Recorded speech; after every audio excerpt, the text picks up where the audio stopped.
നല്ല ഡിസെൻട്രി ആയിരുന്നു. 2 ദിവസം നല്ലോണം ഗതികെട്ടു. അത് കഴിഞ്ഞിട്ടാണ് ഞാൻ ഹോസ്പിറ്റലിൽ പോയി അഡ്മിറ്റായത്. അഡ്മിറ്റല്ല, 2 കുപ്പി ഗ്ലൂക്കോസ് കയറ്റി അവിടുന്ന്.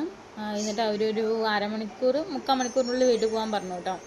ഒന്നും ചെയ്യണ്ട, മരുന്ന് മാത്രം വാങ്ങിച്ചിട്ട് വരാൻ കേട്ടോ പോയത്. പക്ഷേ ഡോക്ടർ പറഞ്ഞു എന്തായാലും ട്രിപ്പ് കയറ്റേണ്ടി വരും, ഇത്രയും ക്ഷീണത്തിൽ ഇത് മാറണമെങ്കിൽ നല്ല ബുദ്ധിമുട്ടാവും. നല്ല പണിയാണ് കിട്ടിയത്. എനിക്ക് കല്യാണത്തിന് ശേഷം എനിക്ക് തോന്നുന്നു 1 തവണ മറ്റോ വന്നിട്ടുണ്ട് തോന്നുന്നു വായ്പുണ്ണ്.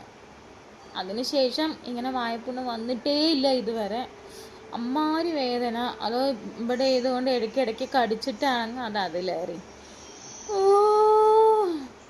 വേദനിച്ചിട്ട് വയ്യ, നല്ല വേദനയാണ്. പക്ഷെ ഞാൻ ഭക്ഷണമൊക്കെ കഴിക്കുന്നുണ്ട് കേട്ടോ, കഞ്ഞി കുടിക്കുന്നുണ്ട്. പക്ഷെ എന്ത് കഴിച്ചാലും ഇതിൻ്റെ കടന്ന് തട്ടുക ചെയ്യണത്, ഇതിലിങ്ങനെ കടിച്ചുകൊണ്ടേ ഇരിക്കുക. അപ്പോൾ ഒന്നും കൂടി മുറി അത് വൈഡായി വരിക കേട്ടോ. ഇന്നും നല്ല വേദനയാണ്. എന്നാലും മിഞ്ഞാന്നൊക്കെ നല്ല വേദനയായിരുന്നു, അതേപോലെ തന്നെ ഇന്നും നല്ല വേദന കേട്ടോ. ഇന്നും കുറവില്ല.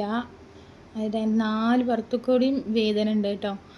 3-4 ദിവസമായി ഇപ്പോൾ ഇതിൻ്റെ പുറകെ കടന്ന് തിരിയാൻ തുടങ്ങിയിട്ട്. അധികം സംസാരിച്ച് കഴിഞ്ഞാൽ ഇത് പല്ലിൽ പോയി തട്ടിക്കൊണ്ടേ ഇരിക്കുകയാണ്.